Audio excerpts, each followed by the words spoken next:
రాష్ట్ర ప్రభుత్వం స్వచ్ఛ నగరాలు, స్వచ్ఛ గ్రామాలు, స్వచ్ఛ ఆంధ్ర, స్వచ్ఛ భారత్లో భాగంగా ప్రతిష్టాత్మకంగా స్వర్ణాంధ్ర, స్వచ్ఛాంధ్ర కార్యక్రమాన్ని ప్రతి మాసం 3వ శనివారం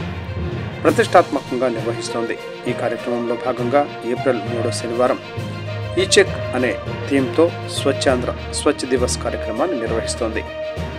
నరసరావుపేటలోని స్థానిక గాంధీ పార్క్ వద్ద స్వర్ణాంధ్ర, స్వచ్ఛాంధ్ర కార్యక్రమంలో పాల్గొన్న జిల్లా కలెక్టర్ పి అరుణ్ బాబు, శాసనసభ్యులు చిదలవాడ అరవింద్ బాబు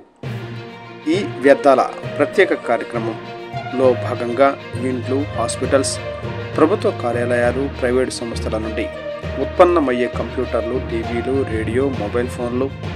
వాషింగ్ మిషన్లు, మైక్రోవేవెన్లు, సీడీ ప్లేయర్లు, ఫ్యాన్లు మొదలగు వస్తువులను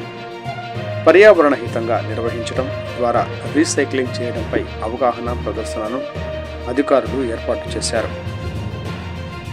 మెప్మా మరియు మున్సిపాలిటీ ఆధ్వర్యంలో ఏర్పాటు చేసిన స్టాల్స్ను ఈ వ్యర్థాల ప్రత్యేక నిర్వహణకు సంబంధించిన